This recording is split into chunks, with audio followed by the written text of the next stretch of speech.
আসসালামু আলাইকুম। সুপ্রিয় শিক্ষার্থীরা, কিশোর বাতায়নের পক্ষ থেকে উৎপাদন ব্যবস্থাপনা ও বিপণন বিষয়ে আজকের এই লাইভ ক্লাসে সকলকে স্বাগত জানাচ্ছি। প্রিয় শিক্ষার্থীরা, আমরা উৎপাদন ব্যবস্থাপনা ও বিপণন বিষয়ের প্রথম পত্রের দ্বিতীয় অধ্যায় হতে আজকে আলোচনা করব। আমরা গত যে ক্লাসটি করেছিলাম সেই ক্লাসটিতে আলোচনা করেছিলাম দ্বিতীয় অধ্যায় থেকে ভূমি বিষয়ক বিভিন্ন বিষয়। তো আজকে আমরা আলোচনা করব শ্রম সম্পর্কে। প্রিয় শিক্ষার্থীরা, ক্লাসটি শুরু করার পূর্বে আমি একটু কারিগরি দিক ঠিক আছে কিনা, অর্থাৎ যথাযথভাবে তোমরা শুনতে পাচ্ছ কিনা, দেখতে পাচ্ছ কিনা, এই বিষয়গুলো একটু যাচাই করে নিচ্ছি। অর্থাৎ আমরা 1 মিনিটের মধ্যে আমাদের ক্লাসে চলে আসব। তো আমাদের সাথে থাকো, আমি একটু কারিগরি দিক দেখে নিচ্ছি।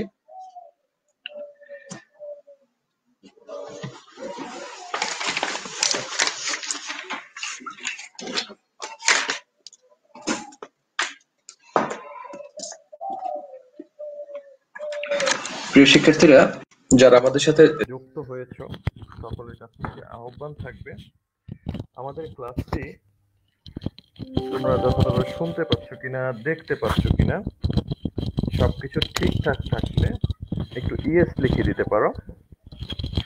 হ্যাঁ, সবকিছু ঠিকঠাক থাকলে একটু ইয়েস লিখে দিতে পারো।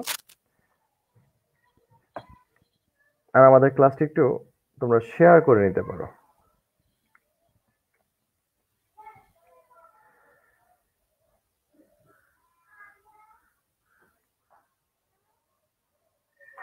তোমরা যথাযথ শুনতে পাচ্ছ কিনা, দেখতে পাচ্ছ কিনা, সবকিছু ঠিকঠাক থাকলে একটু ইয়েস লিখে দিতে পারো। আমি যতটুকু শুনতে পাচ্ছি আমার এখান থেকে শোনা যাচ্ছে এবং দেখা যাচ্ছে। আমাদের সাথে যুক্ত হয়েছে কচি বাহাদুর, ইমতিয়া, তাবাসসুম, রাকিব আহমেদ, সাগর, প্রিয়ন্তী, স্বপ্না আক্তার, গভর্নমেন্ট ফরিদপুরের একটি কলেজ থেকে যুক্ত হয়েছেন। Sabiha, all clear sir, thank you very much. শীতের সকাল, সাদমান আমাদের সাথে চলে আসছে, নিয়মিত ছাত্র। সাফায়েত, আমরা উইদিন 1 মিনিট আমরা আমাদের মূল ক্লাসে চলে যাব। সাফায়েত খান, আরফান ইভান, কুমিল্লা ভিক্টোরিয়া কলেজ থেকে। সুপ্রিয় শিক্ষার্থীরা, শীতের সকাল, যদিও প্রায় এখন 10টা বাজে, আমি এখন আমার গ্রামের বাড়িতে অবস্থান করছি। এখনো কুয়াশা কাটেনি, শীতের একটি খুব মজার আমেজ। তো তোমাদের সাথে চলে আসছি আজকের ক্লাস নিয়ে কথা বলার জন্য। কিশোর বাতায়নে তোমরা নিয়মিত ক্লাস করো, আমাদের সাথে থাকো, খুব ভালো লাগে আমাদের। তো আমরা এখন আমাদের মূল ক্লাসে চলে যাচ্ছি, আমাদের তোমাদের কমেন্টগুলো পড়বো। আমরা যে বিষয়টি বলছিলাম, আমাদের উৎপাদন ব্যবস্থাপনা ও বিপণন বিষয়ের প্রথম পত্রের দ্বিতীয় অধ্যায় নিয়ে দ্বিতীয় অধ্যায় হতে আমরা আজকে আলোচনা করব। আমরা এর আগের যে ক্লাসটি করেছিলাম সেখানে আমরা দ্বিতীয় অধ্যায় নিয়ে ক্লাস করেছিলাম, অর্থাৎ ভূমি নিয়ে কথা বলেছিলাম। আজকে আমরা আলোচনা করব শ্রম নিয়ে। আমরা জানি উৎপাদনের যে 4টি উপাদান রয়েছে, প্রধান 4টি উপাদান, এই 4টি উপাদানের মধ্যে অন্যতম একটি উপাদান হচ্ছে শ্রম। আজকে আমরা শ্রমের ধারণা, বৈশিষ্ট্য, গুরুত্ব এবং প্রকারভেদ নিয়ে কথা বলবো। প্রিয় শিক্ষার্থীরা, আমরা শ্রম নিয়ে যদি কথা বলতে যাই, সেক্ষেত্রে শ্রম কি? আমরা বিগত বছরের প্রশ্নগুলোর দিকে লক্ষ্য করবে তোমরা, তোমাদের যে ট্যাক্স বই রয়েছে, যার যার যে বই রয়েছে, এই বইগুলোতে তোমরা একটু লক্ষ্য করবে শেষের দিকে বিভিন্ন বোর্ড প্রশ্ন দেওয়া থাকে। বিগত বছরে যে বোর্ডের যে প্রশ্নগুলো এসেছে সেগুলো দেওয়া থাকে। তুমি সুস্পষ্ট সুন্দর একটি ধারণা লাভ করবে যদি আগের যে প্রশ্নগুলো রয়েছে, বিগত বছরে যে প্রশ্নগুলো এসেছে, তাহলে তুমি বুঝতে পারবে যে আমরা এখন যে অধ্যায়টি পড়ছি বা সামনে যে অধ্যায়গুলো পড়বো, এই অধ্যায়গুলো থেকে কোন ধারার প্রশ্ন ইতিপূর্বে এসেছে কিংবা আসতে পারে, তুমি নিজে একটু কি ধারণা করতে পারবে। তো আমাদের এই প্রথম পত্রের মধ্যে যে কয়েকটি অধ্যায় রয়েছে খুব বড়, এর মধ্যে অন্যতম একটি বড় অধ্যায় হচ্ছে এই দ্বিতীয় অধ্যায়।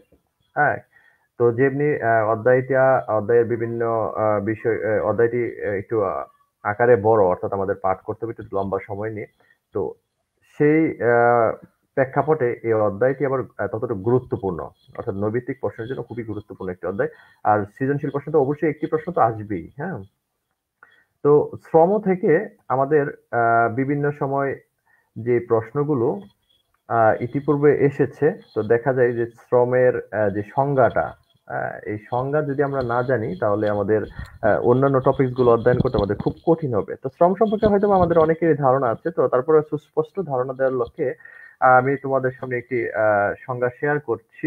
হ্যাঁ, পর্দায় দেখতে পাচ্ছ একটি সংজ্ঞা। সাধারণভাবে শ্রম বলতে শারীরিক পরিশ্রমকে বোঝায়। হুম, সাধারণভাবে শ্রম বলতে কি শারীরিক পরিশ্রমকে বোঝায়, এটা সাধারণ অর্থে। অর্থনীতিতে শ্রম বলতে উৎপাদনের কাজে নিযুক্ত মানুষের শারীরিক ও মানসিক প্রচেষ্টাকে বোঝায়। আচ্ছা দেখো, প্রথম আমি বলেছি সাধারণ অর্থে আমরা বুঝি যে শারীরিক পরিশ্রমকে আমরা শ্রম বলি।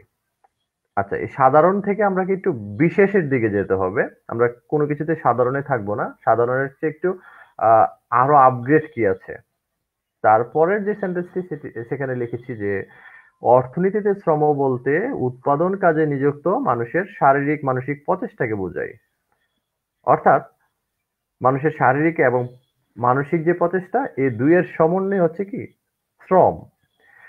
এ ধরনের প্রচেষ্টার সাথে অবশ্যই আর্থিক সম্পর্ক থাকবে। কোন প্রচেষ্টার সাথে আর্থিক সম্পর্ক থাকবে? শারীরিক এবং মানসিক যে প্রচেষ্টার কথা বলেছি, এই প্রচেষ্টার সাথে আর্থিক একটা সম্পর্ক থাকবে। অর্থের বিনিময় ছাড়া কেউ কোনো কাজ করলে তাকে শ্রম বলা যাবে না। আচ্ছা, প্রিয় শিক্ষার্থীরা, নিশ্চয়ই তোমরা খাতা কলম নিয়ে বসে আছো ক্লাসে, আমাদের একটু নোট করে রাখো যে এই যে শ্রম যাকে বলছি, যে আর্থিক যে শারীরিক এবং মানসিক যে প্রচেষ্টা থাকবে, এই প্রচেষ্টার সাথে একটা আর্থিক সম্পর্ক থাকবে। এবং শেষের যে বাক্যটি লিখেছি এখানে লক্ষ্য করো যে অর্থের বিনিময়ে ছাড়া কেউ কোনো কাজ করলে তাকে শ্রম বলা যাবে না। আচ্ছা, দেখা যায় ধরো একজন ব্যক্তির উদাহরণ দিই। সাপোজ তুমি সবচেয়ে যে আমরা যে সকল উদাহরণগুলো দিই, এই উদাহরণগুলো যদি তুমি বা আমি আমাদের ব্যক্তিগতভাবে নিজেকে দিয়ে যদি আমরা কল্পনা করি, তাহলে সবচেয়ে বেশি সহজে আমরা উদাহরণগুলো ধারণ করতে পারি। যেমন ধরো তোমার কথাই বলি, তুমি জনাব জামাল। তো তুমি জামাল একটি ঢাকার একটি বিস্কিট ফ্যাক্টরিতে চাকরি করো। না, বিস্কিট ফ্যাক্টরি না, জুসের ফ্যাক্টরিতে যাই, যেহেতু আমরা সচরাচর সবগুলো উদাহরণ জুস দিয়ে বলি। তুমি একটি জুস কোম্পানিতে চাকুরি করো। তো সেখানে দেখা যায় তুমি জুস কোম্পানির মেশিন অপারেটর, আধুনিক অনেক যন্ত্রপাতি আছে, ওই মেশিনগুলো তুমি অপারেট করে থাকো। তো এই চাকরির সুবাদে তোমাকে প্রতিদিন ওই জুস ফ্যাক্টরিতে কাজ করতে হয়, সেখান থেকে মাস শেষে তুমি একটি বেতন পাও। এই বেতনের অংশ দিয়ে তুমি নিজে চলো এবং পরিবারের অন্যান্য সবাইকে, পরিবারের অন্যান্য সদস্যদের তুমি ব্যয়ভার বহন করো। সারাদিন তোমাকে কারখানায় কাজ করতে হয়। ছোটখাটো সমস্যা দেখা দিলে তুমি কারখানার এই মেশিন পত্রগুলো সমস্যা দেখা গেলে সমাধান করে থাকো। এখন এই এই কারখানার জুস উৎপাদনে তুমি যে শ্রম দিচ্ছ, হ্যাঁ, এখানে যে শ্রম বিক্রি করছো, হ্যাঁ, অর্থাৎ এই জামাল, তুমি যদি জামাল হয়ে থাকো, জামাল এখানে কি করছেন? এই উৎপাদনের কাজে তার শ্রম কি করছে? বিক্রি করছে। প্রিয় শিক্ষার্থীরা, নিশ্চয়ই বুঝতে পেরেছো যে কি আর আমরা শ্রম বলতে কাকে বোঝাচ্ছি। একজন শ্রমিক, হ্যাঁ, যখন তার আহ শারীরিক বা মানসিক একটি প্রচেষ্টা প্রয়োগ করবে উৎপাদনের কাজে, তাকে আমরা কি শ্রম বলছি। আচ্ছা, তোমাদেরকে যদি আরেকটু স্পষ্ট করতে যাই, একটু লক্ষ্য করবে প্রিয় শিক্ষার্থীরা, তোমাদের কমেন্ট গুলো আমরা পড়ার চেষ্টা আসছি, আমরা জাস্ট এই শ্রমের সংজ্ঞাটা শেষ করি, তোমাদের কমেন্টে আসবো। তোমাদেরকে একটু গভীরভাবে লক্ষ্য করতে হবে। দেখো, এখানে সবুজ রং দিয়ে একটু দেখানোর চেষ্টা করছি যে শারীরিক ও মানসিক প্রচেষ্টা, এই শব্দটা তোমাদেরকে অবশ্যই খুব ভালোভাবে আয়ত্ত করতে হবে। হ্যাঁ, শারীরিক ও মানসিক প্রচেষ্টা। এই শারীরিক এবং মানসিক প্রচেষ্টার সাথে আমরা বলেছি যে কি আর্থিক সম্পর্ক থাকবে, তাই না? আচ্ছা, আর যদি আর্থিক সম্পর্কটা যদি না থাকে, তাকে আমরা কি শ্রম বলতে পারছি না, তাই না? আচ্ছা, ধরো একজন বাউল তার মনের আনন্দে, না বাউলের না, সরি, ধরো তুমি জামাল, মনের আনন্দে বাসায় এখন গান করছো, ক্লাস ভালো লাগছে না। হ্যাঁ, তো গান গাইলে তাকে অর্থনীতিতে শ্রম বলা হবে না। অর্থাৎ তুমি মনের আনন্দে গান গাচ্ছ, গান গাওয়ার জন্য তুমি একটু শ্রম দিচ্ছ, এটাকে অর্থনীতির ভাষায় শ্রম বলা যাবে না। তো অর্থনীতির ভাষায় শ্রম বলতে কি আর, যেখানে তোমার কি থাকবে, যেখানে আর্থিক সম্পর্ক থাকবে। আমি যদি আরেকটু বলি, এই ধরনের শ্রমের বিনিময়ে অবশ্যই পারিশ্রমিক পাবে। তুমি যদি একটু নোট করো, শ্রমিকটা কি করবে, যে মানসিক প্রচেষ্টা চালাবে। আবারও বলি, আমরা যেহেতু উৎপাদন ব্যবস্থাপনা পড়ছি প্রিয় শিক্ষার্থীরা, আমরা যেহেতু উৎপাদন ব্যবস্থাপনা পড়ছি, আমাদের বিভিন্ন প্রশ্নগুলো অবশ্যই উৎপাদন কেন্দ্রিক হয়ে থাকে। তো শ্রমের কথাও যদি বলি, এগুলো এই শ্রমগুলো উৎপাদনের সাথে রিলেটেড থাকবে। তুমি আহ, ধরো এমনও প্রশ্ন আসবে যেগুলো তুমি চিন্তা করবে যে আমার বইয়ে ছিল না, আমি আমার ক্লাসে পাইনি, এটা কেমন হবে? তখন জাস্ট তুমি মনে করবে যে তুমি একজন উৎপাদনকারী, তুমি উৎপাদন করছো, উৎপাদনের সাথে মিল রেখে তুমি ওই সংখ্যাটা কল্পনা করতে চেষ্টা করবে। ধরো উৎপাদনের কাজে ব্যবহৃত শ্রমিকের শারীরিক মানসিক প্রচেষ্টাই হচ্ছে কি শ্রম। উৎপাদনের কাজে নিয়োজিত শ্রমিকের শারীরিক মানসিক প্রচেষ্টাই হচ্ছে কি শ্রম। এ ধরনের শ্রমের বিনিময়ে শ্রমিক অবশ্যই কি পেয়ে থাকে, পারিশ্রমিক পেয়ে থাকে। কোনো কোনো কাজে শারীরিক শ্রম বেশি হয়ে থাকে, কোনো কোনো কাজে আবার কি মানসিক শ্রম বেশি প্রয়োগ হয়ে থাকে। যেমন ধরো ইট ভাটায় যারা কাজ করেন, তাদের মানসিক শ্রমের চেয়ে শারীরিক শ্রমটা বেশি হয়ে থাকে। আবার যদি চিন্তা করি একজন ডাক্তার যিনি আমাদেরকে স্বাস্থ্য পরামর্শ দিয়ে থাকেন, এখানে ওনার শারীরিক পরিশ্রমের চেয়ে মানসিক পরিশ্রমটা বেশি হয়ে থাকে। তবে প্রত্যেকটি কাজের মধ্যেই শারীরিক এবং মানসিক উভয় শ্রমের কি একটা সমন্বয় ঘটে। উভয় শ্রমই লাগে, অপেক্ষাকৃত কোনোটা কম কোনোটা বেশি। যেখানে আমরা হয়তো বাহ্যিকভাবে দেখছি যে কি আর প্রচুর শারীরিক শ্রম হচ্ছে, তো শারীরিক শ্রমটা যিনি প্রয়োগ করছেন, উনি এই শ্রমটা প্রয়োগ করার জন্য আংশিক মানসিক শ্রম প্রয়োগ করে থাকে। যিনি ইটভাটায় কাজ করছেন, তিনিও শারীরিক শ্রমের পাশাপাশি কি করছেন, মানসিক শ্রমও প্রয়োগ করছেন, যে এই দিক দিয়ে গিয়ে এভাবে এই কাজটি করতে হবে। আবার ডাক্তার যিনি মানসিক পরিশ্রম করলেও আমাদেরকে যিনি পরামর্শ দিচ্ছেন, তিনি কিন্তু এই মানসিক শ্রমটা প্রয়োগ করার জন্য পাশাপাশি ওনার শারীরিক কিছু শ্রম প্রয়োগ করছেন। অর্থাৎ কাজের ধরন অনুসারে আমরা যদি উৎপাদনের ক্ষেত্রে যদি চিন্তা করি, যে একজন শ্রমিক তার কাজের ধরন অনুসারে শারীরিক এবং মানসিক উভয় প্রচেষ্টাই চালিয়ে থাকে। এখন ওই উৎপাদনের কাজে শ্রমিকের প্রয়োগকৃত শারীরিক মানসিক প্রচেষ্টাকে আমরা কি বলছি, আমরা শ্রম বলছি। আচ্ছা, পরিশেষে আমরা বলতে পারি, অর্থের বিনিময়ে উৎপাদন কাজে নিয়োজিত মানুষের শারীরিক মানসিক প্রচেষ্টাই কি শ্রম। প্রিয় শিক্ষার্থীরা, সর্বশেষ যে বাক্যটি লিখেছি, তোমরা এই বাক্যটি নোট করে রাখতে পারো। তোমাদের জ্ঞানমূলক প্রশ্নে যদি এরকম প্রশ্ন করা হয় শ্রম বলতে শ্রম কি, তাহলে তুমি নিঃসন্দেহে শেষের যে বাক্যটি লিখেছি এটা তুমি দিতে পারো। খুব সুন্দর হবে।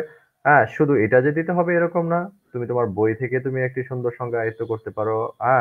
বিভিন্ন আরো আর একটা বইয়ের ক্ষেত্রে বলে রাখি, বাজারে বিভিন্ন রাইটারদের বই থাকে, সেক্ষেত্রে তোমার যে রাইটারের বই আছে, তোমার কাছে যে গুণী স্যারের লেখা বই আছে, আমার কাছে যে আছে, সবার বই যে এক হবে এরকম না, সবার সংজ্ঞা যে এক হবে না। অর্থাৎ মূল বক্তব্যটা আমাদের যদি প্রাসঙ্গিক হয়, মানে কি আর মূল অর্থটা যদি ঠিক থাকে, দ্যাটস এনাফ। অর্থাৎ সংজ্ঞার ক্ষেত্রে কোনো প্রকার যে সুস্পষ্ট এরকমই হতে হবে এরকম নয়। অর্থাৎ তুমি মূল বিষয়টা বুঝতে পেরেছো কিনা সেটাই বিষয়। আচ্ছা, প্রিয় শিক্ষার্থীরা, এখন আমরা একটু দেখে নিই আমাদের সাথে কারা কারা যুক্ত আছে। তোমরা কারা কারা আমাদের সাথে যুক্ত আছো? শাফায়েত খান, আরিফাত, ইভান, ফয়সাল আহমেদ, মেহেদি হাসান, সাদিয়া রেহনুমা, মিল খান, রাজীব উদ্দিন, কাউসার, দনিয়া ইউনিভার্সিটি কলেজ থেকে কাউসার স্বাগতম, নোয়াখালী থেকে মেহেদি, হ্যালো স্যার ফয়সাল, হ্যালো। জয় চাকমা, জয় চাকমা লামা গভর্নমেন্ট কলেজ থেকে, অনেক দূর থেকে আমাদের সাথে সংযুক্ত হয়েছে। কুমিল্লা ভিক্টোরিয়া কলেজ থেকে হানুফা আক্তার, আমাদের সাথে যুক্ত হয়েছে গভর্নমেন্ট ইয়াসিন কলেজ থেকে, ফরিদপুর থেকে। ফয়সাল হোসেন রাকিব, কবি নজরুল কলেজ থেকে পরীক্ষা শেষ করে যোগ দিলাম স্যার, অসংখ্য ধন্যবাদ আমাদের সাথে যুক্ত হওয়ার জন্য ফয়সাল। ইন্তিয়া তাবাসসুম আমাদের সাথে যুক্ত হয়েছেন। উৎপাদনের কাজে ব্যবহৃত মানুষের কায়িক ও মানসিক পরিশ্রমকে শ্রম বলে। অসাধারণ, অসাধারণ সুন্দর সংজ্ঞা হয়েছে। জিসান আহমেদ আমাদের সাথে যুক্ত হচ্ছে। হাই জিসান। সঞ্জনা ইসলাম, আবু তাহের আমাদের সাথে যুক্ত হচ্ছে। আরিফ খান, হ্যালো স্যার। ধন্যবাদ আরিফ আমাদের সাথে যুক্ত হচ্ছে। সুরসম্রাট আলাউদ্দিন খাঁ কলেজের আরিফ। ফয়সাল আহমেদ। আহ এখানে একজন রুটিন সম্পর্কিত ব্যাপারে জানতে চেয়েছেন। রুটিন আমাদের কিশোর বাতায়নের প্রতি সপ্তাহে সাপ্তাহিক রুটিন প্রকাশ করে থাকে। সুপ্রিয় শিক্ষার্থীরা, তোমরা এই রুটিনটা অনুসরণ করবে। আম আরফান, ইবান, সঞ্জিদা, সাদমান, আমাদের নিয়মিত ছাত্র সাদমান, হ্যাঁ, ইমতিয়াজ, তাবাসসুম, শ্রাবণ মেঘ, একটু নামটা এডিট করে নিলে আমাদের জন্য খুব ভালো হবে। ওয়ালাইকুম সালাম। আহ, রাকিব, হ্যাঁ, শামীম হোসেন, শামীম, হ্যাঁ, আমাদের দ্বিতীয় বর্ষ, অর্থাৎ দ্বিতীয় বর্ষ না, শামীম হয়তোবা এই বছরের পরীক্ষার্থী ছিল। শামীম এখনো আমাদের সাথে ক্লাস করছে। আহ শামীম, ভালো আছি। আরো অনেকেই আমাদের কমেন্ট করেছে। প্লিজ একটু তোমাদের কোনো জানার থাকলে প্লিজ তোমরা একটু আমাদেরকে একটু প্রশ্ন থাকলে প্রশ্ন করে দিও, আমরা উত্তর দেওয়ার চেষ্টা করব। হয়তোবা অনেকেরই কমেন্টের উত্তর দিতে পারছি না, অনেকের কমেন্ট পড়তে পারছি না, সময় স্বল্পতার কারণে আমাদের ক্লাসটি সামনের দিকে এগোতে হবে। প্রিয় শিক্ষার্থীরা, তো আমাদের টপিকসে চলে যাচ্ছি আমরা। আমরা এতক্ষণ যা কথা বলছিলাম যে শ্রমের সংজ্ঞা নিয়ে। আশা করি তোমরা শ্রমের সংজ্ঞা বুঝতে পেরেছো। এখন তোমাকে যদি প্রশ্ন করা হয় যে আমার সংজ্ঞাটা থেকে আমি আবার বলছি, যে শ্রম বলতে কি বোঝায়, নিঃসন্দেহে তোমরা জ্ঞানমূলক প্রশ্নের জন্য প্রস্তুত। তো এই জ্ঞানমূলক প্রশ্নের পাশাপাশি আমাদের সৃজনশীলের বিভিন্ন প্রশ্নের ক্ষেত্রেও আমাদের উত্তর করার ক্ষেত্রে আমাদের শ্রম সম্পর্কে আরো অনেক ধারণা আমাদেরকে অর্জন করতে হবে। শ্রমের বৈশিষ্ট্য নিয়ে এখন কথা বলবো। হ্যাঁ, এটা সৃজনশীল প্রশ্নের জন্য আমাদের খুবই ইম্পর্টেন্ট। আচ্ছা, আমাদের সাথে যারা একটু লেট করে যুক্ত হয়েছে তাদেরকে একটা আহ্বান করছি, আমাদের এই ক্লাসটি তোমরা তোমাদের টাইমলাইনে একটু শেয়ার করে দাও, যাতে করে তোমাদের অন্যান্য বন্ধুরাও যেন আমাদের এই ক্লাসটি দেখার সুযোগ লাভ করে। প্রিয় শিক্ষার্থীরা, প্লিজ একটু তোমার টাইমলাইনে তুমি শেয়ার করে দাও। হ্যাঁ, একটু আগে আমি টাইমলাইনে শেয়ার করতে ভুলে গেছিলাম। হুম, আমি একটু আমার টাইমলাইনে শেয়ার করে নিচ্ছি, তুমি তোমার টাইমলাইনে একটু প্লিজ শেয়ার করে নাও। সুপ্রিয় শিক্ষার্থীরা, তোমরা তোমাদের টাইমলাইনে শেয়ার করে নিলে তোমাদের যে সকল বন্ধুরা আমাদের ক্লাসে যুক্ত হয়নি তারাও আমাদের এই ক্লাসটি উপভোগ করার সুযোগ লাভ করবে। আচ্ছা, যা বলছিলাম যে আমাদের শ্রমের যে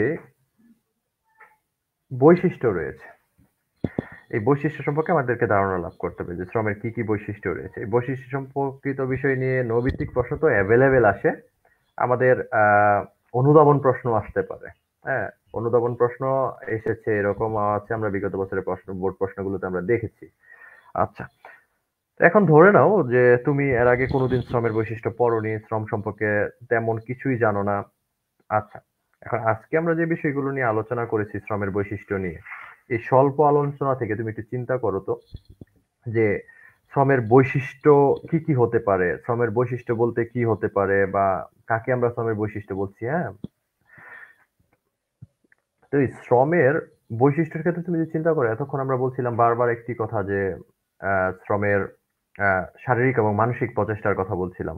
আচ্ছা, শারীরিক হোক আর কিংবা মানসিকই হোক, এই প্রচেষ্টাটা জীবন্ত একটি মানুষের উপর নির্ভর করে। অর্থাৎ আমরা যদি বলি যে শ্রম হচ্ছে একটি জীবন্ত উপাদান, এটা কি সত্য না মিথ্যা? নিঃসন্দেহে সত্য।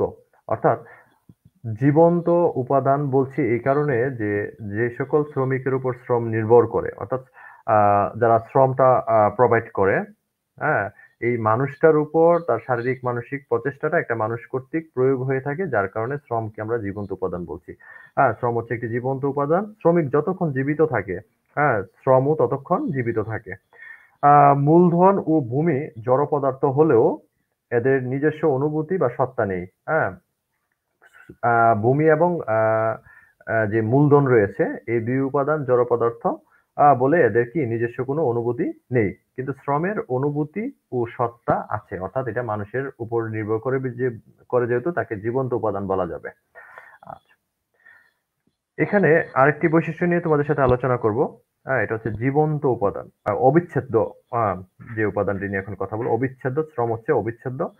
শ্রমকে শ্রমের মালিক অর্থাৎ যিনি শ্রমটা প্রয়োগ করে থাকেন, হ্যাঁ, এই মালিক থেকে অর্থাৎ শ্রম প্রয়োগকারী থেকে বিচ্ছিন্ন করা যায় না। হ্যাঁ, যেমন ডাক্তারের সেবা, ড্রাইভারের গাড়ি চালানো প্রকৃতি। একজন শ্রমিককে উপস্থিত থেকে শ্রম দিতে হয়। হ্যাঁ, শ্রম মানে তুমি যদি মনে করো যে একজন খুব ভালো প্লেয়ার, খুব ভালো খেলে, হ্যাঁ, খুব ভালো প্লেয়ার, মাঠে খুব জনপ্রিয় একজন খেলোয়াড়। তো উনি এখন বয়স হচ্ছে ৩০। এখন উনি একটা সময় ৭০ বছর বয়সে হয়তোবা খুব ভালো খেলতে পারবে না। যেমন কিছুদিন আগে জনপ্রিয় একজন ফুটবল তারকা ম্যারাডোনা, উনি মারা গেছেন। মৃত্যুবরণ করেছেন। এখন ম্যারাডোনা একসময় তার নৈপুণ্য দিয়ে পুরা বিশ্বের মধ্যে একটি জনপ্রিয় একজন ফুটবল তারকা হিসেবে নিজেকে পরিচয় করেছিলেন। এখন উনি যখন বার্ধক্যকালে চলে গেলেন, হ্যাঁ?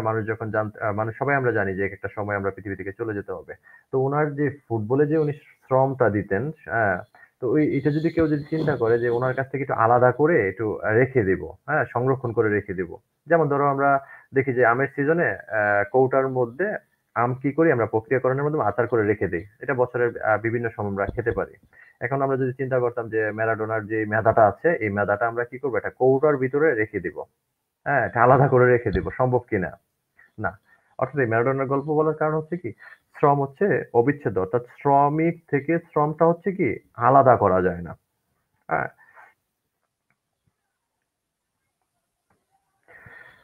তারপর আমরা বলছি পচনশীল। আচ্ছা। এখন আমরা জানি যে কি আর বিভিন্ন খাদ্যদ্রব্য বা বিভিন্ন ব্যবহৃত জিনিসপত্র আমরা বিভিন্ন কিছু আছে আমাদের পরিবারের দৈনন্দিন জীবনে আমরা এগুলো ব্যবহার করে থাকি যেগুলো পচনশীল। এখন শ্রম কিভাবে পচনশীল হয়? তোমাদের একটি প্রশ্ন জাগতে পারে। শ্রম কি আসলে কি পচনশীল? হ্যাঁ, তোমাকে প্রশ্ন করতে পারে অনুধাবনে শ্রম পচনশীল কিনা? হ্যাঁ, কিংবা ব্যাখ্যা করতে বলা হতে পারে শ্রম পচনশীল ব্যাখ্যা করো ধারণাটি। তার আগে তোমাকে নিশ্চিত হতে হবে আসলে শ্রম পচনশীল কিনা। হ্যাঁ? তো শ্রমের ক্ষেত্রে দেখা যায় যে কি আর যে তোমার বিভিন্ন উপাদানগুলোর কথা বলছি যেগুলো পচনশীল কিন্তু শ্রম হচ্ছে একটি পচনশীল উপাদান। তোমাকে সুস্পষ্টভাবে তোমাকে তুমি নোট করে রাখো যে কি তোমার যদি নৈর্ব্যক্তিক প্রশ্ন আসে শ্রম পচনশীল উপাদান। এখন তোমাকে যখন ব্যাখ্যা করতে বলা হবে যে কিভাবে শ্রম পচনশীল। এই শ্রমটাকে সঞ্চয় করা যায় না বা জমিয়ে রাখা যায় না। কোনো শ্রমিক যদি আ একদিন কাজ না করে তাহলে উক্ত সময়ের যে শ্রমটা আছে, এই শ্রমটাকে সঞ্চয় করে পরের দিন কি ব্যবহার করতে পারবে না। ভূমি মূলধন আ শ্রমের চে আ ভূমির কথা যদি বলি, ভূমি এবং মূলধন, শ্রমের চেয়ে অপেক্ষাকৃত কম পচনশীল। কিন্তু শ্রমটা বেশি পচনশীল। অর্থাৎ আ শ্রমটা সংরক্ষণযোগ্য নয়। অর্থাৎ শ্রমটা একসময় ধ্বংস হবে। যেমন আমরা বলছিলাম যে শ্রমটা কি একজন শ্রমিকের উপর, একজন মানুষের উপর ডিপেন্ড করে। তো একজন মানুষের অস্তিত্ব যখন না থাকবে, অর্থাৎ মানুষটা যখন ধ্বংস হয়ে যাবে, বিলীন হয়ে যাবে, তখন শ্রমও থাকবে না। অর্থাৎ শ্রম এর এই প্রেক্ষাপটে শ্রমকে আমরা পচনশীল বলছি। আচ্ছা, এখন প্রশ্ন হচ্ছে শ্রম কি গতিশীল কিনা? শ্রমের অন্যতম একটি বৈশিষ্ট্য হচ্ছে শ্রম গতিশীল। এখন শ্রম তুমি যদি প্রশ্ন করো যে শ্রম কিভাবে গতিশীল? প্রিয় শিক্ষার্থীরা শ্রম গতিশীল এই অর্থে যে ধরো আমি এখন যে শ্রমটা দিচ্ছি তোমাদের সাথে কথা বলছি। আ যদি আমি এখন ধরো শিক্ষকতা পেশা থেকে অন্য একটি পেশায় যাই। ধরো আমি একটা ব্যাংকে চাকরি নিলাম আগামীকাল। তাহলে আমার এই শ্রম আগামীকাল থেকে এই শিক্ষকতা পেশায় এই পাঠদান এর পরিবর্তে আমার শ্রম, আমার মেধা তখন চলে যাবে কোথায়? ব্যাংকিং কার্যক্রমে। আমি যদি এখন আজকে ধরো ব্রাহ্মণবাড়িয়াতে অবস্থান করছি। আমি যদি ব্রাহ্মণবাড়িয়ার এই প্রতিষ্ঠান থেকে আবার ভিন্ন প্রতিষ্ঠানে যাই, তাহলে ওই প্রতিষ্ঠানের নিয়ম শৃঙ্খলা মোতাবেক আমি আমার শ্রম প্রদান করব। অর্থাৎ একজন শ্রমিক আ তার কাজের প্রেক্ষাপটে, প্রতিষ্ঠানের প্রেক্ষাপটে আ তার কি হয়? তার শ্রম, মেধা, শারীরিক মানসিক যে প্রচেষ্টার এগুলো প্রয়োগ আ কি হয়? পরিবর্তন হয়। হ্যাঁ? এটা স্থান পরিবর্তনের কারণে হতে পারে, প্রতিষ্ঠান পরিবর্তনের কারণে হতে পারে বা কাজের ধরন পরিবর্তনের মাধ্যমে হতে পারে। অর্থাৎ শ্রম এক জায়গা থেকে আরেক জায়গায় কিন্তু মুভ করছে। তো সেই প্রেক্ষাপটে আমরা এখানে তোমাদেরকে তুলে ধরেছিলাম যে শ্রম গতিশীল অর্থাৎ উৎপাদনের অন্যান্য উপাদানের তুলনায় আ শ্রম অধিক গতিশীল। শ্রমিক এক স্থান হতে অন্য স্থানে বা এক প্রতিষ্ঠান থেকে অন্য প্রতিষ্ঠানে যেতে পারে। তাহলে আশা করি নিশ্চয়ই তোমরা শ্রম যে গতিশীল এটা সম্পর্কে ক্লিয়ার। আচ্ছা। প্রশ্ন থাকলে আমাদেরকে একটু কমেন্টে তোমরা প্রশ্ন দিবে একটু প্লিজ। হ্যাঁ? আমরা প্রশ্ন আবার কমেন্ট পড়ার দিকে যাবো। আমরা এই শ্রমের বৈশিষ্ট্য টপিকটি শেষ করার পরে আমরা আবার কমেন্ট পড়ব। এখানে আমরা যে বৈশিষ্ট্যটি দেখতে পাচ্ছি তা হচ্ছে মানবিক উপাদান। হ্যাঁ? শ্রম মানবিক উপাদান একটি উপাদান। মানুষ শ্রম সরবরাহ করে। শ্রমিকের শারীরিক ও মানসিক প্রচেষ্টাই শ্রম হিসাবে বিবেচিত হয়। তাই শ্রমিককে মানবিক উপাদান হিসেবে গণ্য করা যায়। নৈতিক প্রশ্নের জন্য তুমি এটা নোট করে রাখো যে শ্রম হচ্ছে মানবিক উপাদান, অর্থাৎ শ্রমটা শ্রমিকের শারীরিক ও মানসিক প্রচেষ্টা মাধ্যমে শ্রম সরবরাহ করা হয়। তাহলে এটা হচ্ছে কি একটি মানবিক উপাদান। ব্যক্তিগত উপস্থিতি। আচ্ছা, শ্রমের যে বৈশিষ্ট্যগুলোর আমরা এতক্ষণ আলোচনা করছি এর মধ্যে তোমরা অবশ্যই ইতিপূর্বে ক্লিয়ার হয়ে গেছো যে কি আর এটা যেহেতু ব্যক্তি থেকে অর্থাৎ মানুষ কর্তৃক অর্থাৎ শ্রমিক কর্তৃক শ্রমটা প্রদত্ত হয়, সেক্ষেত্রে অবশ্যই শ্রমিক ওইখানে কি হয় সশরীরে উপস্থিত থাকে। মানে শ্রমটা তার শারীরিক হোক আর মানসিক হোক, সে শ্রমটা প্রয়োগ করার ক্ষেত্রে তিনি কি করেন উপস্থিত হয়ে থাকেন, যার কারণে এটাকে বলা হচ্ছে ব্যক্তিগত উপস্থিতি। অর্থাৎ শ্রমিক শ্রম সরবরাহ করে শারীরিক মানসিক প্রচেষ্টার মাধ্যমে শ্রমিক উৎপাদন করে। কিসের মাধ্যমে? শারীরিক ও মানসিক প্রচেষ্টার মাধ্যমে উৎপাদন করে। এর জন্য শ্রমিককে ব্যক্তিগতভাবে উপস্থিত হয়ে শ্রম সরবরাহ করতে হয়। প্রিয় শিক্ষার্থীরা, এই যে বিভিন্ন উপাদানগুলো নিয়ে কথা বললাম, যেগুলোর মাধ্যমে শ্রমের বিভিন্ন বৈশিষ্ট্য ফুটে উঠেছে, যেগুলো শ্রমকে অন্যান্য যে উপাদানগুলো আছে এগুলো থেকে একটু কি আলাদা গুরুত্ব বহন করে, আলাদা একটু পরিচয় বহন করে এই উপাদানগুলোর কারণে। তো অন্যান্য উপাদান থেকে এটা কি করেছে, এই বৈশিষ্ট্যগুলো শ্রমকে উৎপাদনের অন্যান্য উপাদান থেকে একটু পৃথক করেছে। তাই উৎপাদনকারীকে শ্রমের এসব বৈশিষ্ট্য বিবেচনা করে শ্রম ব্যবহার করতে হবে। যখন ধরো তুমি একজন উৎপাদনকারী প্রতিষ্ঠানের মালিক হবে তুমি, কিংবা উৎপাদন কাজে নিয়োজিত একজন শ্রমিক তুমি হবে, তখন এই শ্রমের ব্যবহার সম্পর্কে তোমাকে সুস্পষ্ট একটি ধারণা রাখতে হবে। শ্রমের যথাযথ ব্যবহার যদি তুমি নিশ্চিত না করতে পারো তাহলে তোমার উৎপাদন হতে পারে, উৎপাদন ব্যাহত হতে পারে।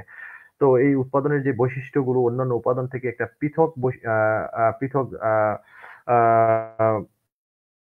পৃথক করে রেখেছে, যে ধারণাগুলো যে বৈশিষ্ট্যগুলো এই শ্রম উপাদান থাকে, এই বিষয়গুলো সম্পর্কে একজন উৎপাদনকারীকে কি করতে হয় ধারণা রাখতে হয়। এবং যদি উৎপাদন করতে যায় এই বিষয়গুলো যদি বিবেচনা করে যদি সামনের দিকে এগোয় তাহলে উৎপাদনের ক্ষেত্রে সফলতা আসার ক্ষেত্রে বিভিন্ন চ্যালেঞ্জগুলো কম আসবে। আচ্ছা, আমরা এখন একটু কমেন্টে যাচ্ছি, দেখি কারা কারা আমাদের সাথে যুক্ত হয়েছে। সক্রিয় উৎপাদন হিসেবে অনেকগুলো সুন্দর লিখেছে Imtiaz Tabassum, Comilla Victoria government college থেকে বেশ কয়েকজন আছেন আমাদের সাথে।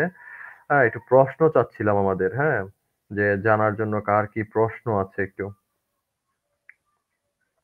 নতুন আমাদের সাথে অনেকেই জুবায়ের যুক্ত হয়েছে আমাদের সাথে, ইমন যুক্ত হয়েছে আমাদের সাথে, কবি নজরুল কলেজ হতে আরেকজন যুক্ত হয়েছে। প্রিয় শিক্ষার্থীরা, একটু প্রশ্ন থাকলে তাহলে আমি একটু প্রশ্ন করি তোমাদেরকে, দেখি কে আগে আমাদের প্রথম সঠিক উত্তরদাতা হয়। আচ্ছা, যদি তোমাকে প্রশ্ন করা হয় যে শ্রম পচনশীল কিনা, তাহলে তুমি কি বলবে? হ্যাঁ বলবে নাকি না বলবে? শ্রম পচনশীল কিনা? আমরা জানি আম, জাম, কাঁঠাল, লিচু এগুলো পচনশীল। তাহলে শ্রম পচনশীল কিনা একেবারে সংক্ষেপে যদি বলি যে হ্যাঁ বা না, একটু দেখি কমেন্টের মাধ্যমে সঠিক উত্তর কে দেয়। আমি ভিন্ন একটি টপিকসে চলে যাচ্ছি এখন।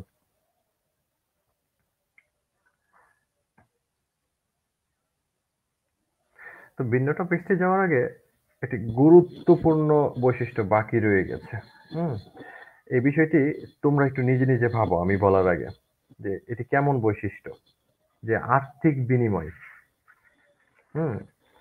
আর্থিক বিনিময় বিষয়টি কেমন? অর্থাৎ শ্রমের পিছনে আর্থিক বিনিময় থাকবে। যারা শ্রমিক উৎপাদন কাজে শ্রম দিবে এখানে একটি আর্থিক বিনিময় অবশ্যই থাকবে, যেটা আমরা সংজ্ঞায় বলেছিলাম। আর আর্থিক বিনিময় ছাড়া যেগুলো, এগুলো হয়তোবা মনের প্রশান্তির জন্য, ব্যক্তিগত জন্য, পারিবারিক প্রয়োজনে হবে। আচ্ছা,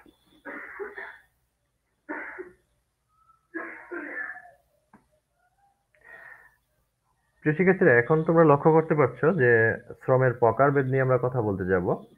অর্থাৎ শ্রম প্রধানত আমরা দুই ভাগে দেখাচ্ছি। শ্রমের প্রকারভেদ আমরা, শ্রম হচ্ছে শারীরিক শ্রম এবং মানসিক শ্রম। শ্রমকে দুই ভাগে ভাগ করা যায়। আচ্ছা, এখন শারীরিক শ্রম নিয়ে কথা বলবো আর মানসিক শ্রম নিয়ে কথা বলবো। কিন্তু একটা প্রশ্ন করেছিলাম শ্রম পচনশীল কিনা, হ্যাঁ নাকি না, একটু কমেন্টের মাধ্যমে জানাও তো প্রিয় শিক্ষার্থীরা, শ্রম কি পচনশীল নাকি পচনশীল না? ইয়েস উত্তর পেয়েছি। সাদমান ধন্যবাদ। ইমন পচনশীল, শ্রাবণ হ্যাঁ। আচ্ছা আচ্ছা, শ্রম কি সংরক্ষণ করে রাখা যায়? যে আমার এখন যদি তোমাকে একটা নৈতিক প্রশ্ন করা হয়, শ্রম সংরক্ষণযোগ্য কি না? হ্যাঁ, নৈতিক না, অন্য ভিন্ন প্রশ্নও হতে পারে বিভিন্ন ধরনের যে কি শ্রম সংরক্ষণ করা যায় না। হ্যাঁ, সংরক্ষণ করা যায় কিনা?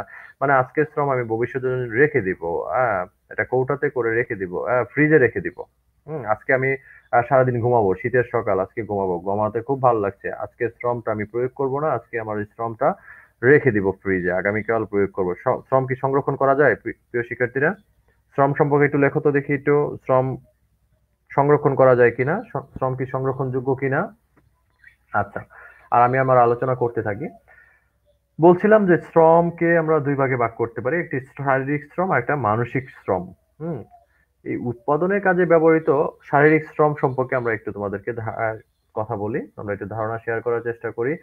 সুপ্রিয় শিক্ষার্থীরা, শারীরিক শ্রমের ক্ষেত্রে শ্রমিক উৎপাদনের কাজে তার শারীরিক বা দৈহিক বা কায়িক প্রচেষ্টা বিক্রয় করে অর্থ উপার্জন করে। একজন শ্রমিক কি করে? হ্যাঁ, যদিও আমরা বলে থাকি যে আহ, শ্রমিক তার শারীরিক, দৈহিক বা কায়িক যে পরিশ্রমটা, এটা কি করে উৎপাদনের কাজে ব্যয় করে বা প্রয়োগ করে বা বিক্রয় করে অর্থ আমরা বলতে পারি। হ্যাঁ, যে যেহেতু শ্রমিক একটা আর্থিক একটা সুবিধা নিচ্ছে, এর জন্য বিক্রয় আমরা বলতে পারি। অর্থাৎ শ্রমিক উৎপাদনের কাজে তার শারীরিক বা দৈহিক বা কায়িক প্রচেষ্টা বিক্রয় করে অর্থ উপার্জন করে। আর এটাই হচ্ছে কি শারীরিক শ্রম। যেমন একজন কুলি মাথায় করে পণ্য পরিবহন করে, কুলির এই শ্রমই হচ্ছে শারীরিক শ্রম। প্রিয় শিক্ষার্থীরা লক্ষ্য করো, একজন কুলি কি করছেন? তার মাথায় করে পণ্য পরিবহন করছেন। এই কুলি যে মাথায় করে পণ্য পরিবহন করছেন, এটাই হচ্ছে কি ওই কুলির জন্য কি কুলি কর্তৃক প্রদত্ত কি শারীরিক শ্রম। আচ্ছা, যদিও পণ্য পরিবহনের সময় কুলি অনেক ক্ষেত্রে দ্রুত পৌঁছানোর জন্য সহজ রাস্তা খুঁজতে মাথা খাটাতে হয়, অর্থাৎ মানসিকও চিন্তা করতে হয়, তথাপি শারীরিক পরিশ্রম বেশি হয় বলে এটিকে শারীরিক শ্রম হিসেবে বিবেচনা করা হয়।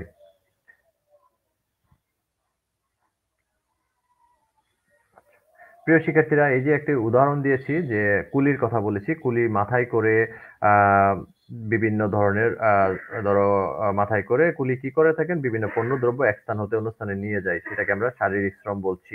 আচ্ছা, মানে যথাযথভাবে এই মাথায় করে পণ্যটা এক স্থান থেকে আরেক স্থানে নেওয়ার জন্য বা শর্টকাট উপায়ে নেওয়ার জন্য বা যথাযথভাবে নেওয়ার জন্য, যেন সবকিছু ঠিকঠাক থাকে, এর জন্য কুলিকে কিন্তু শারীরিক পরিশ্রমের পাশাপাশি মানসিক বিভিন্ন চিন্তা করে সামনের দিকে এগোতে হয়। তো এই মানসিক চিন্তার অপেক্ষায় শারীরিক শ্রমের পরিমাণ বেশি বিধায় তাকে আমরা কি শারীরিক শ্রম বলছি।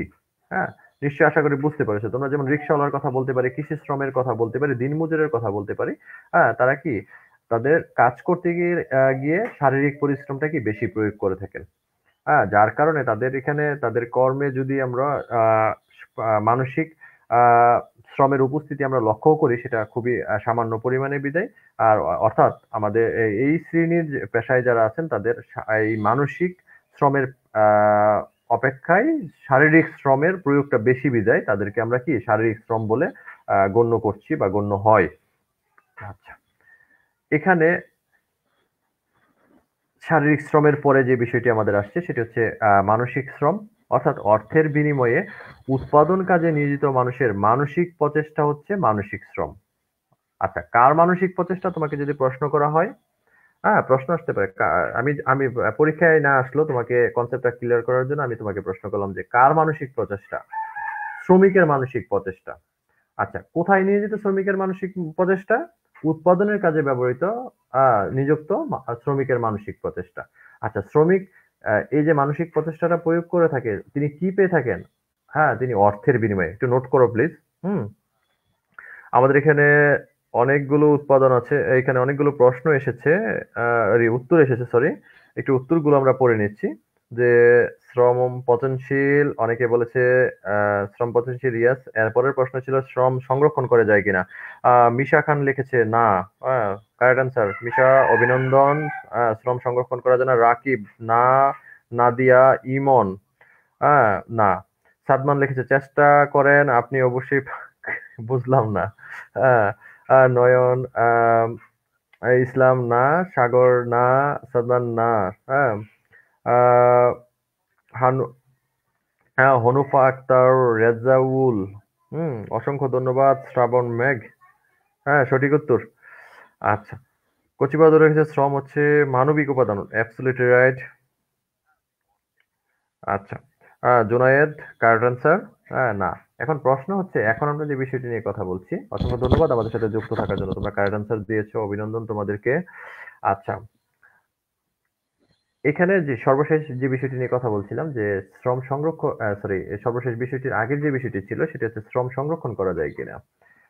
তুমি যতই চেষ্টা করো শ্রম সংরক্ষণ করার জন্য, একটা সময় শেষে যার কর্তৃক শ্রমটা প্রয়োগ হয়ে থাকে সেই ব্যক্তিটা পৃথিবী থেকে অনুপস্থিত হয়ে যাবে। অর্থাৎ মানুষ যেহেতু মরণশীল, একটা সময় মানুষ পৃথিবী থেকে কি সে চলে যাবেন, যার কারণে মানুষ চলে যাওয়ার সাথে সাথে তার শ্রমটাও চলে যাবে।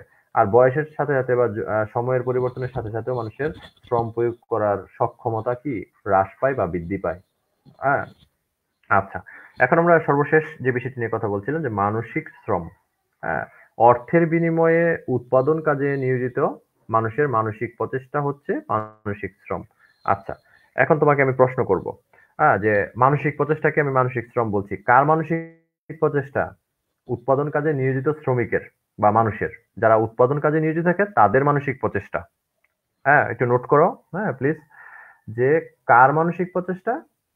উৎপাদনের কাজে নিয়োজিত মানুষের মানসিক প্রচেষ্টা। আচ্ছা, উৎপাদনের কাজে নিয়োজিত যারা মানসিক প্রচেষ্টা চালিয়ে থাকেন, তারা কিসের বিনিময়ে? অর্থের বিনিময়ে। যেমন একজন কনসালটেন্টের কথা যদি বলি, কোনো বিষয়ে পরামর্শ দিলে তা হতে তিনি কি করেন? সরি, এই কনসালটেন্ট কোনো বিষয়ে পরামর্শ দিলে তা মানসিক শ্রম হিসাবে গণ্য হবে।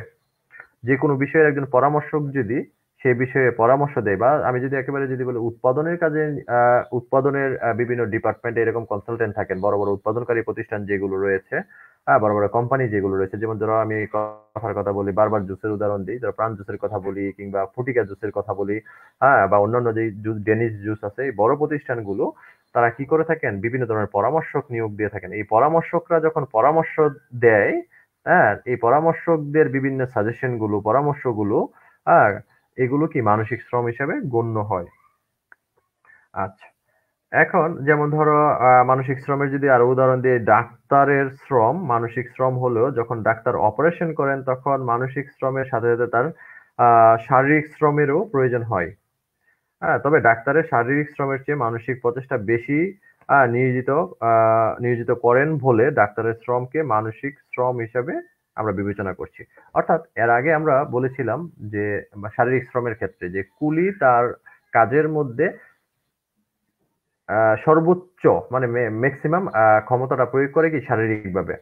পাশাপাশি মানসিক শ্রমও প্রয়োগ করে থাকে, সেটা অপেক্ষাকৃত কম। আবার একজন ডাক্তারের উদাহরণের কথা এখন বললাম, যে ডাক্তার তার পেশায় অপারেশন থিয়েটারে শারীরিক পরিশ্রম করলেও তার মানসিক পরিশ্রমের পরিমাণটা কি বেশি। অর্থাৎ শারীরিক পরিশ্রমের তুলনায় অপেক্ষাকৃত মানসিক পরিশ্রমের পরিমাণ বেশি বিধায় তাকে আমরা এখন কি বলবো? ডাক্তারের কর্তৃক যে সেবাটা প্রদান করছে বা যে শ্রমটা প্রয়োগ করছে, এটাই হচ্ছে কি মানসিক শ্রম। সুপ্রিয় শিক্ষার্থীরা, তাহলে ডাক্তার যখন তবে আমরা শেষে যদি আমরা যদি একেবারে বলি যে মানসিক শ্রমের কথা, যে ডাক্তারের উদাহরণটা আমরা বলছিলাম, ডাক্তার শারীরিক শ্রমের চেয়ে মানসিক প্রচেষ্টা বেশি নিয়োগ করেন বিধায় ডাক্তারের শ্রমকে মানসিক শ্রম হিসেবে বিবেচনা করা যায়। এই হচ্ছে শারীরিক এবং মানসিক শ্রম সম্পর্কে আমাদের এতক্ষণের আলোচনা। আমরা একটু আমাদের কমেন্টে চলে যাচ্ছি। দেখি আমরা আমাদের সাথে নতুন করে কে যুক্ত হয়েছে। অনেকে অনেক বিস্তারিত লিখেছে। লেখাগুলো হয়তো পড়া সম্ভব হচ্ছে না। আহ, ঠিক আছে, প্রিয় শিক্ষার্থীরা, আমাদের সাথেই থাকো। আমরা আর 5 মিনিটের মধ্যে আমাদের ক্লাসটি শেষ করতে যাচ্ছি। 5 মিনিট লাগবে না, তার আগে হয়তো শেষ হবে। আমাদের নির্ধারিত সময় শেষ 10:40। এরপরে আমাদের আরো কিশোর বাতায়নের অন্যান্য স্যারদের ক্লাস রয়েছে। আহ, প্রিয় শিক্ষার্থীরা, আমরা এখন যে বিষয়টি নিয়ে কথা বলবো তা হচ্ছে শ্রমের গুরুত্ব নিয়ে কথা বলবো। শ্রমের গুরুত্ব নিয়ে কথা বলবো। আচ্ছা, এতক্ষণ যে আমরা কথা বললাম শ্রম নিয়ে, যদি তুমি কল্পনা করো যে আগামীকাল তোমাকে একটা জুস ফ্যাক্টরি দিয়ে দিলাম। বিশাল বড় একটা জুস ফ্যাক্টরি দিয়ে দিলাম, ধরো যার মূল্য হচ্ছে গিয়ে 500 কোটি টাকা। কি করবে এখন? এখানে বিভিন্ন ধরনের শ্রমিক আছে, একেবারে টপ ম্যানেজমেন্ট থেকে একবারে নিচে পর্যন্ত। হ্যাঁ, বিভিন্ন ধরনের শ্রমিক ব্যবহার হচ্ছে, বিভিন্ন জন শ্রম ব্যবহার করছে। এখন এদের শ্রমগুলো প্রপার ইউজ করতে পারলেই তোমার এই একটি কোম্পানি থেকে, একটি জুস ফ্যাক্টরি থেকে আরেকটি জুস ফ্যাক্টরি হয়ে যাবে। আচ্ছা, এখন ধরো আমি তোমার ফ্যাক্টরিতে কাজ করছি, হ্যাঁ, তোমার জুস ফ্যাক্টরিতে। এখন আমার মতো এরকম অনেক শ্রমিক তোমার এখানে কাজ করছে। এই শ্রমিকরা যে কাজ করছে, তাদেরকে সঠিকভাবে পরিচালনা করার জন্য শ্রম সম্পর্কে তোমার ধারণা লাভ করতে হবে না, বা এই শ্রম বিষয়টা তোমার উৎপাদনটাকে চালিয়ে নেওয়ার জন্য গুরুত্বপূর্ণ কিনা। যেমন ধরো তুমি চিন্তা করছো যে কি আর আমার এখানে তো জুস ফ্যাক্টরিতে সব আধুনিক যন্ত্রপাতি দিয়ে আমি উৎপাদন করি। হ্যাঁ, দ্যাটস রাইট। হ্যাঁ, তোমার এখানে আধুনিক যন্ত্রপাতির মাধ্যমে তুমি কি করছো? তুমি তোমার জুসের যে প্রক্রিয়াটা এটা পরিচালনা করছে, কিন্তু যন্ত্রপাতিকে কে পরিচালনা করছে? কোনো না কোনো মানুষ। অর্থাৎ মানুষ কর্তৃক যন্ত্রপাতিটা অপারেট হচ্ছে। অর্থাৎ শ্রম তোমার জন্য খুবই গুরুত্বপূর্ণ। তো শ্রমের বিভিন্ন গুরুত্বপূর্ণ বিষয়গুলো এখন আমি তোমাদের সামনে তুলে ধরবো। কৃষিক্ষেত্রের কথা যদি কল্পনা করি, কৃষিক্ষেত্রে শ্রমের গুরুত্ব সবচেয়ে বেশি। জমি তৈরি, বীজ বপন, ফসল পরিচর্যা, সার দেওয়া, ফসল তোলা প্রভৃতি কাজে শ্রম বা শারীরিক শ্রম বা শ্রমিকের গুরুত্ব পূর্ণ ভূমিকা রাখে। আচ্ছা, বর্তমানে কৃষিক্ষেত্রে বিভিন্ন যন্ত্রপাতি ব্যবহৃত হলো। এই সকল যন্ত্রপাতি চালানোর জন্য কি প্রয়োজন হয়? শ্রমিক প্রয়োজন হয়। অর্থাৎ কৃষিক্ষেত্রে শ্রমের অনেক গুরুত্ব রয়েছে। শুধুমাত্র মেশিন দিয়ে তুমি কৃষিকাজ সম্পন্ন করতে পারবে না। শিল্প ক্ষেত্রের কথা যদি বলি, আধুনিক বড় বড়, আমি এই টপিকসটি খুব দ্রুত শেষ করব, কারণ হচ্ছে তোমরা জাস্ট ধারণা রাখলে হবে যে এই ক্ষেত্রগুলোতে শ্রমের গুরুত্ব রয়েছে। হ্যাঁ, আচ্ছা। তো আধুনিক শিল্প ক্ষেত্রে আমরা লক্ষ্য করতে পারি বিভিন্ন প্রতিষ্ঠানগুলোতে অনেক ভারী ভারী বিদেশি আধুনিক যন্ত্রপাতি ইনস্টল করা হচ্ছে। এই যন্ত্রপাতিগুলো অপারেট করার জন্য কিন্তু শ্রমের প্রয়োজন আছে, দক্ষ শ্রমের প্রয়োজন আছে। প্রাকৃতিক সম্পদের সদ্ব্যবহারের কথা যদি বলি, এখানে এখানে প্রাকৃতিক সম্পদের আহ সদ্ব্যবহার হবে। এই বানানটি একটু ভুল আছে, তোমরা একটু প্লিজ কারেকশন করে নিবে। প্রাকৃতিক সম্পদের সদ্ব্যবহারের ক্ষেত্রে শ্রম গুরুত্বপূর্ণ ভূমিকা রাখে। যেমন খনিজ সম্পদ উত্তোলন, বনজ সম্পদ আহরণ, ভূমির সর্বোচ্চ ব্যবহার শ্রম ছাড়া অসম্ভব বলা যায়। হ্যাঁ, মাত্র মানুষের শারীরিক মানসিক শ্রম ব্যতীত এইগুলো বা কি আর, যেমন খনিজ সম্পদের উত্তোলন, বনজ সম্পদ আহরণ, এগুলো অসম্ভব। অর্থাৎ যন্ত্রপাতি থাকলেও শ্রম বাদ দিয়ে এই সকল কাজ করা যায় না। আর অবকাঠামোগত উন্নয়নের কথা যদি বলি, বিভিন্ন ধরনের অবকাঠামো নির্মাণে শ্রমের ভূমিকা অত্যাধিক গুরুত্বপূর্ণ। রাস্তাঘাট, বিল্ডিং, বিদ্যুৎ সরবরাহ, গ্যাস লাইন স্থাপন ইত্যাদির ক্ষেত্রে শ্রম গুরুত্বপূর্ণ ভূমিকা পালন করে থাকে। এই জন্য উন্নত বা অনুন্নত সব ধরনের অর্থনীতিতে অবকাঠামো নির্মাণে শ্রমের প্রয়োজন হয়। তুমি উন্নত অবকাঠামো বলো আর অনুন্নত অবকাঠামো বলো, উন্নত অর্থনীতি বলো আর অনুন্নত অর্থনীতি বলো, যেখানে যেটাই বলো, অবকাঠামোগত উন্নয়নের জন্য শ্রমিক লাগবেই। আচ্ছা, এখন আমরা যেটা বলতে দেখাচ্ছি যে কি মূলধন দ্রব্য ব্যবহার। সুপ্রিয় শিক্ষার্থীরা, মূলধন দ্রব্য যথাযথ ব্যবহারের ক্ষেত্রে শ্রমের ভূমিকা কি অনেক গুরুত্বপূর্ণ। যেমন শ্রমিক ছাড়া যন্ত্রপাতি ব্যবহার করা যায় না। আবার দালান কোঠা, প্রযুক্তি প্রভৃতি শ্রমিককে বাদ দিয়ে ব্যবহার সম্ভব নয়। জিনিসটা একটু ক্লিয়ার হও তোমরা। হ্যাঁ, একটু আরেকটু লক্ষ্য করো যে বলছি যে কি আর মূলধন দ্রব্য ব্যবহার। হ্যাঁ, মূলধন দ্রব্য যথাযথ ব্যবহারের ক্ষেত্রে শ্রমের ভূমিকা গুরুত্বপূর্ণ। আচ্ছা, মূলধন দ্রব্য যথাযথ ব্যবহার, তুমি যদি তোমার প্রতিষ্ঠানে যদি করতে যাও, তোমার জুস ফ্যাক্টরিতে যদি মূলধন দ্রব্য যথাযথ ব্যবহার করতে যাও, সেক্ষেত্রে শ্রমের ভূমিকা গুরুত্বপূর্ণ। যেমন শ্রমিক ছাড়া যন্ত্রপাতি ব্যবহার করা যায় না। আবার তোমার প্রতিষ্ঠানে যে দালান কোঠা আছে, প্রযুক্তি আছে, এগুলো শ্রমকে বাদ দিয়ে ব্যবহার সম্ভব নয়। শ্রমিকরা এগুলো সর্বোচ্চ ব্যবহার নিশ্চিত করে। আচ্ছা, মূলধন সৃষ্টি। আচ্ছা, শ্রমিকরা কিভাবে মূলধন সৃষ্টির ক্ষেত্রে শ্রমিকদের কি ভূমিকাটা থাকে? দেশের অর্থনৈতিক উন্নয়নের জন্য মূলধন অপরিহার্য। মূলধন ভবিষ্যতে আয় সৃষ্টি করে। শ্রম ভূমিকে মূলধন কাজে ব্যবহার করে মূলধন সৃষ্টি করে। শ্রম ভূমিকে কি করে? উৎপাদন কাজে ব্যবহার করে। শ্রম ভূমিকে উৎপাদন কাজে ব্যবহার করে মূলধন সৃষ্টি করে থাকে। অর্থাৎ এই মূলধন সৃষ্টির ক্ষেত্রে কার ভূমিকা মানে অত্যাধিক গুরুত্বপূর্ণ? শ্রমের ভূমিকা। এখানে উৎপাদন কিভাবে বৃদ্ধি করে শ্রমিকরা? ভূমি এবং মূলধনের যথাযথ ব্যবহার করে শ্রম উৎপাদন বৃদ্ধি করতে পারে। শ্রমিকের শ্রম কি করতে পারে? ভূমি এবং মূলধনের যথাযথ ব্যবহার করে উৎপাদন বৃদ্ধি করতে পারে। এছাড়া প্রাকৃতিক সম্পদের সদ্ব্যবহারের মাধ্যমে শ্রম উৎপাদন বৃদ্ধি করে থাকে। হ্যাঁ, এই যে বিভিন্ন প্রকৃতি প্রদত্ত সম্পদগুলো আছে, হ্যাঁ, এইগুলো কি করে, এই প্রকৃতি প্রদত্ত সম্পদগুলো সঠিক ব্যবহার নিশ্চিত করে শ্রমিকরা কি করে থাকেন, তাদের শ্রম প্রয়োগের মাধ্যমে উৎপাদন বৃদ্ধি করে থাকেন। জীবিকা নির্বাহ, শারীরিক ও মানসিক শ্রম বিক্রয় করে শ্রমিক অর্থ উপার্জন করে। প্রিয় শিক্ষার্থীরা, প্রত্যেকটা শ্রমিক তাদের শারীরিক এবং মানসিক শ্রম বিক্রি করে কি করে অর্থ উপার্জন করে। হ্যাঁ, এই অর্থ দ্বারা শ্রমিক নিজের এবং পরিবারের জীবিকা নির্বাহ করে। এখন তোমাকে যদি প্রশ্ন করা হয় জীবিকা নির্বাহের ক্ষেত্রে শ্রমের ভূমিকা আছে কিনা, হ্যাঁ, শ্রমের ভূমিকা রয়েছে। আচ্ছা, অর্থনৈতিক উন্নয়নের কথা যদি বলি, শ্রম বিভিন্নভাবে দেশের অর্থনৈতিক উন্নয়নে অবদান রাখে, যেমন উৎপাদন, বন্টন, প্রাকৃতিক সম্পদের সদ্ব্যবহার, অবকাঠামো উন্নয়ন প্রভৃতির ক্ষেত্রে শ্রম কি করে থাকেন, ভূমিকা পালন করে থাকেন। এই সকল কাজের মাধ্যমে শ্রম অর্থনৈতিক উন্নয়নকে কি করে থাকেন, ত্বরান্বিত করে থাকেন। প্রিয় শিক্ষার্থীরা, আমাদের ক্লাসের শেষ মুহূর্তে চলে আসছি, আমরা 1 মিনিটের মধ্যে আমাদের ক্লাসটা শেষ করব। তো সর্বশেষ, একটি দেশের অর্থনৈতিক উন্নয়নে শ্রমের ভূমিকা আছে কিনা এই ক্ষেত্রে যদি তোমাকে প্রশ্ন করা হয়, শ্রম বিভিন্নভাবে দেশের অর্থনৈতিক উন্নয়নে ভূমিকা রাখে, এটা তুমি আমি সবাই একমত। কিভাবে ভূমিকা রাখে, যেমন উৎপাদনের ক্ষেত্রে শ্রম, উৎপাদন, বন্টন, প্রাকৃতিক সম্পদ, অবকাঠামো নির্মাণ, এই সবগুলোর সাথে শ্রম কি করে নিজেকে, শ্রমের সম্পৃক্ততার মাধ্যমে শ্রমিকের শ্রম, এই সকল কাজগুলোর মাধ্যমে দেশের অর্থনৈতিক উন্নয়নে ভূমিকা পালন করে থাকে। এই সকল কাজের মাধ্যমে শ্রম কি করে থাকে, দেশের অর্থনৈতিক উন্নয়নকে ত্বরান্বিত করে থাকেন। সুতরাং অর্থনৈতিক উন্নয়নের জন্য শ্রম কি গুরুত্বপূর্ণ ভূমিকা পালন করে থাকেন। এই যে পয়েন্টগুলো আমরা দেখছি, এই সকল পয়েন্টগুলোতে শ্রম খুবই গুরুত্বপূর্ণ বিবেচ্য বিষয়। প্রিয় শিক্ষার্থীরা, আমরা এখন আমাদের ক্লাস শেষ করব। আমরা 1 মিনিটের মধ্যে আমরা ক্লাসের শেষে চলে যাচ্ছি। শেষ মুহূর্তে কারা কারা আমাদের সাথে যুক্ত আছো একটু আমরা দেখে নিচ্ছি।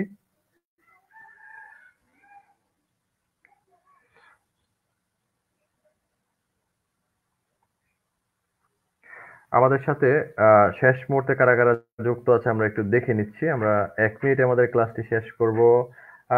সাদমান, আরিফ, শ্রাবণ, আর অনেকেই আছেন।